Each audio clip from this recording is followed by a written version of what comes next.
चकमा समुदाय का एक भूली हुई अस्मिता की आवाज तो कुछ इतिहास किताबों में नहीं मिलते। कुछ कहानियां सिर्फ दिलों में बचती हैं। और ये कहानी चकमा समुदाय की है। एक ऐसी जाति जिसने अपनी धरती छोड़ी, अपनी पहचान को थामे रखा और आज भी अपनी पहचान के लिए संघर्ष कर रही है। जब भारत अखंड भारत हुआ करता था, तब चकमा समुदाय अराकान यानी आज के म्यांमार के हिस्से से जुड़े हुए थे।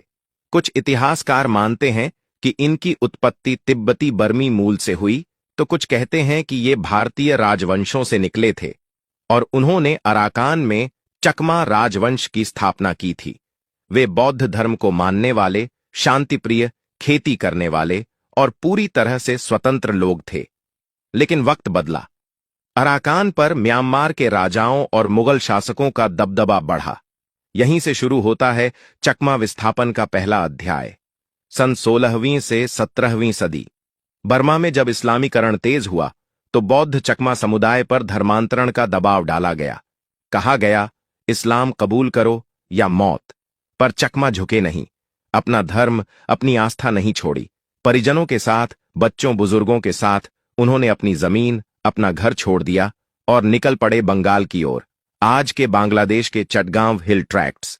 यह यात्रा आसान नहीं थी, पर उन्होंने फिर गांव बसाए, खेत जोते और अपनी संस्कृति को जीवित रखा।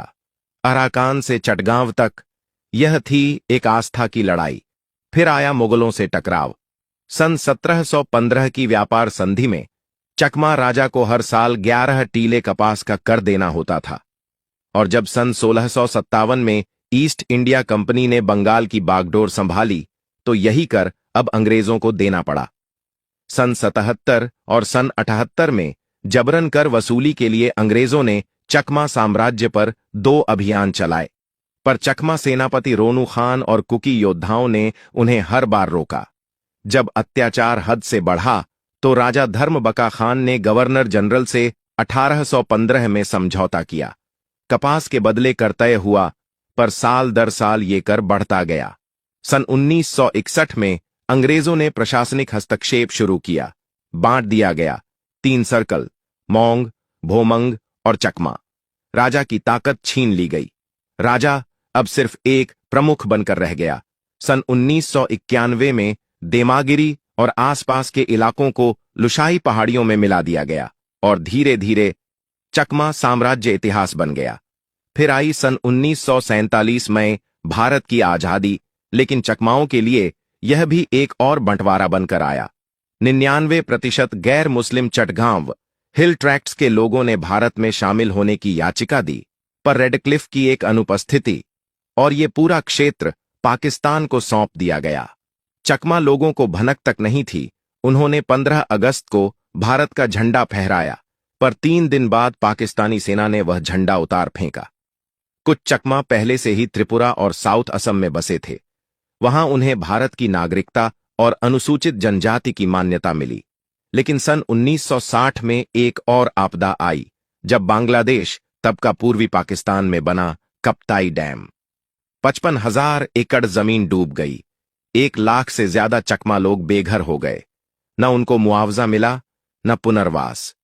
ये लोग फिर पलायन पर मजबूर हुए और इस बार भारत ने उन्हें अरुणाचल प्रदेश में शरण दी। लेकिन इस शरण में भी इंसाफ नहीं था। नागरिकता नहीं, सरकारी सुविधाएं नहीं, न नौकरी न शिक्षा।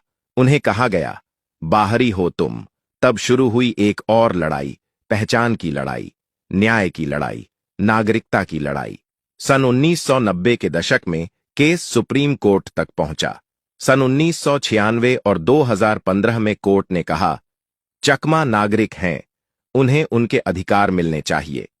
लेकिन जमीन पर सच्चाई अब भी वैसी की वैसी है और बांग्लादेश के चकमा आज भी संघर्ष कर रहे हैं। बांग्लादेश में सन 1997 का शांति समझौता आज तक पूरी तरह लागू नहीं हो पाया। अब भी जमीन छीनी जा रही है, सेना की निगरानी है और उनकी आवाज को दबाया जाता है। पर चकमा समुदाय हार नहीं मानता। उनकी पहचान उनके त्योहारों में बसती है, जैसे बिजू त्योहार, उनका नववर्ष, उनकी संस्कृति का उत्सव। 3 दिन का त्योहार, फूल बिजू, घर की सफाई, फूलों से सजावट। मूल बिजू, नदी स्नान, पारंपरिक व्यंजन, नृत्य और आनंद, गोज छे पोज छे, बुजुर्गों का आशीर्वाद, प्रार्थना, सामूहिक आयोजन। बिजू सिर्फ एक पर्व नहीं, यह चकमा अस्मिता की पहचान है। आज दुनिया में लगभग 5 से 6 लाख चकमा हैं। लगभग 3 लाख चकमा समुदाय के लोग बांग्लादेश में रहते हैं। 80 से 1 लाख चकमा लोग मिजोरम में रहते हैं। 40 से 60 हजार चकमा लोग अरुणाचल में रहते हैं। 50 से 70 हजार चकमा लोग त्रिपुरा में रहते हैं और लगभग 20 हजार चकमा लोग असम में रहते हैं। हर जगह फैले हुए लेकिन दिल से जुड़े हुए। यह कहानी सिर्फ चकमा समुदाय की नहीं है, यह उस हर आवाज की कहानी है जो इतिहास में खो गई पर आज भी अपने अस्तित्व की गूंज बनकर जिंदा है। चकमा, एक भूली हुई अस्मिता की आवाज।